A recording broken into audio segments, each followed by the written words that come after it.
സന്തോഷം കൊണ്ട് ഇരിക്കാൻ വയ്യേ എന്നുള്ള അവസ്ഥയിലാണ് ട്രംപ്. പറഞ്ഞു വരുന്നത് തുർക്കി, പാകിസ്ഥാന്, സൗദി അറേബ്യ ഈ 3 രാജ്യങ്ങൾ തമ്മിൽ ഉണ്ടാക്കിയിട്ടുള്ള കരാറാണ്, മക്ക കരാറ്. അപ്പോൾ അതിനെ പ്രശംസിച്ചുകൊണ്ട് ട്രംപ് ഇട്ടിട്ടുള്ള പോസ്റ്റാണ്. അപ്പോൾ ആ പോസ്റ്റിന്റെ താഴെ പറഞ്ഞിട്ടുള്ള സാധനമാണ്, this is a big bold and important first step. Wow, president Donald J Trump. ഇതാണ് ട്രംപിന്റെ post. Oof, wow, what a nice move. സത്യത്തിൽ എന്താണെന്നറിയോ, ആശ്വാസം കൊണ്ടുണ്ടല്ലോ, അയ്യോ അവന്മാർ എങ്ങനെയെങ്കിലും ഒന്ന് ചെയ്തു വെച്ചല്ലോ എന്നുള്ള ആശ്വാസം ഉണ്ടല്ലോ ട്രംപിന്റെ, അത് നമുക്ക് ഈ പോസ്റ്റിൽ ഇങ്ങനെ കാണാം. അപ്പം അതിൻ്റെ വിശദമായിട്ട് നമ്മൾ അതിൻ്റെ ഒരു മൊത്തത്തിൽ വായിക്കുമ്പോൾ, very happy to see that Saudi Arabia, Turkey and Pakistan have recently and finally signed the Mecca Joint Defense Agreement. It shows how the Middle East is coming together and how countries will finally be able to defend themselves in a more meaningful way. Congratulations to the great leadership of the 3 nations mentioned. ഇത് വായിച്ചപ്പോൾ നിങ്ങൾക്ക് ആ ഒരു കരാറപ്പ് വെച്ചു, American president അതിനെ പ്രശംസിക്കുന്നു എന്നുള്ള സാധനമല്ല മനസ്സിലായത്. പക്ഷേ ഇതിൽ ട്രംപ് ആശ്വസിക്കുന്ന, ട്രംപിൻ്റെ ആശ്വാസകരമായിട്ടുള്ള സാധനം ഉണ്ടല്ലോ, അത് ഒളിഞ്ഞു കിടക്കുന്നത് എവിടെയാണെന്നറിയോ? ഇവിടെയാണ്. അതായത്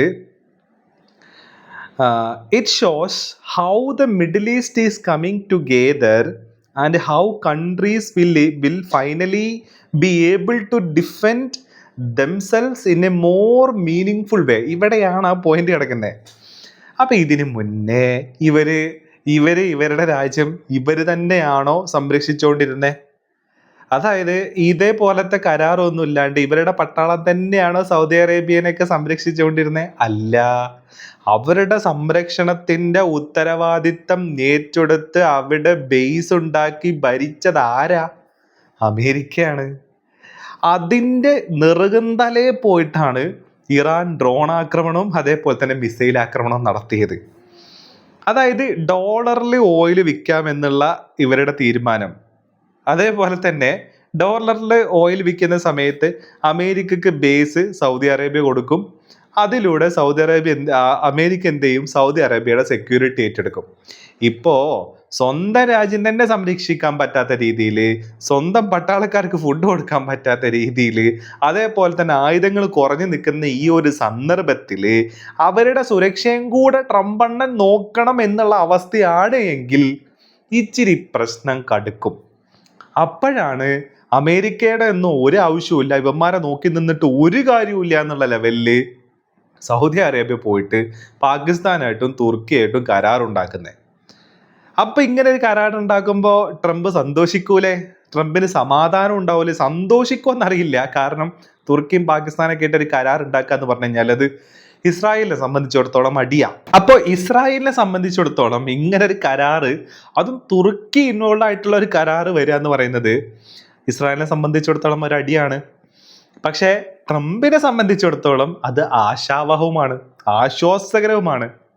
ട്രംപ് സത്യത്തിൽ ഇപ്പൊ ആഗ്രഹിക്കുന്നുണ്ടാവുക, ഈ UAEയും ഖത്തറും ബഹ്റൈനും കൂടെ ഇതിലൊന്ന് ചേർന്നിരുന്നെങ്കിൽ ഞങ്ങൾക്ക് ഇവിടുന്ന് പൊടിയും തട്ടി പോവാന്നുള്ളത് ചിലപ്പോൾ ട്രംപ് ആഗ്രഹിക്കുന്നുണ്ടാവും. അപ്പൊ അവിടെയാണ് ഇവിടെ കാണുന്നത്, നിങ്ങൾ സ്വന്തമായിട്ട് നിങ്ങളുടെ കാര്യങ്ങളൊക്കെ ചെയ്ത് വരുന്നതിൽ ഒരച്ഛൻ എന്നുള്ള നിലക്ക് എനിക്ക് ഭയങ്കര അഭിമാനമുണ്ട് എന്ന് പറയുന്ന രീതിയിലാണ് ട്രംപിന്റെ ഈ പോസ്റ്റ് വന്നിരിക്കുന്നത്.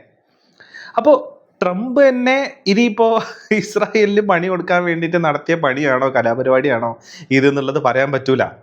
പക്ഷേ പാകിസ്ഥാനും സൗദി അറേബ്യയും തമ്മിൽ ഓൾറെഡി ഈ സെക്യൂരിറ്റി ഡീലുണ്ട്. ഇവരുടെയൊക്കെ പല ആരാംകോ തോന്നുന്നു, ഇങ്ങനെ പല സുപ്രധാന മേഖലകളും യഥാർത്ഥത്തിൽ പാകിസ്ഥാന്റെ പട്ടാളവും സൈന്യവുമാണ് എന്ത് ചെയ്യുന്നത്, സംരക്ഷിക്കുന്നത്.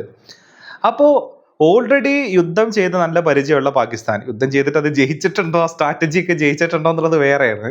അപ്പൊ യുദ്ധം ചെയ്ത് പരിചയമുള്ള പാകിസ്ഥാൻ പിന്നെ ന്യൂക്ലിയർ പവർ ആണല്ലോ, പിന്നെ അത്യാവശ്യം കാശ് കയ്യിലുള്ള നല്ല സമ്പത്തുള്ള സൗദി അറേബ്യ, പിന്നെ ആയുധങ്ങളും അതിന്റെ ടെക്നോളജിയും അതേപോലെ തന്നെ നാറ്റോയിലും അംഗമായിട്ടുള്ള നമ്മുടെ തുർക്കി.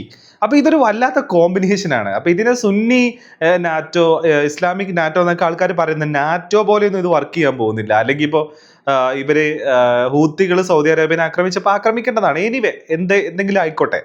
പക്ഷെ ട്രംപ് അണ്ണന് ആശ്വാസകരമാണ് ഈ ഒരു സാധനം എന്നുള്ളതാണ്.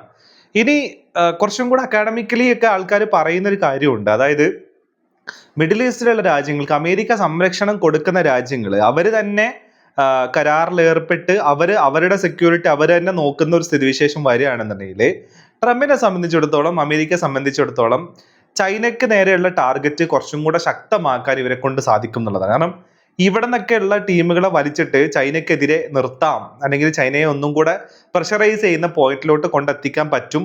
അതിന് വേണ്ടിയിട്ടാണ് ഇങ്ങനെ ഒരു കരാർ ഉണ്ടാക്കിയത് എന്നൊക്കെ പറയുന്ന കുറച്ച് അക്കാഡമിക്കലായിട്ടുള്ള വേർഷൻ കൂടെ അതിൻ്റെ കൂട്ടത്തിലുണ്ട്. പക്ഷേ ഈ പോസ്റ്റ് വായിക്കുമ്പോൾ അങ്ങനെയല്ല തോന്നുന്നത്. പോസ്റ്റ് വായിക്കുമ്പോൾ അയ്യോ ഒരച്ഛനെന്ന നിലയ്ക്ക് നിങ്ങൾ സ്വന്തമായി നിങ്ങളുടെ സ്വന്തം കാലിൽ നിൽക്കുന്നത് കാണുമ്പോൾ എനിക്ക് അഭിമാനമുണ്ട്, സന്തോഷമുണ്ട് എന്ന് ട്രംപ് പറയുന്ന പോലെയാണ് തോന്നുന്നത്. പ്രത്യേകിച്ച് ഹോർമൂസിന്റെ കാര്യത്തിൽ ഒരു തീരുമാനമാവാതെ നിൽക്കുന്ന കാര്യത്തിൽ നിന്നും കൊണ്ടുള്ളതും കൂടെ നമ്മൾ മനസ്സിലാക്കേണ്ടതാണെന്നുള്ളതാണ്. അപ്പോൾ മക്ക കരാറിന് എന്തായാലും അണ്ണൻ അംഗീകരിച്ചിട്ടുണ്ട്.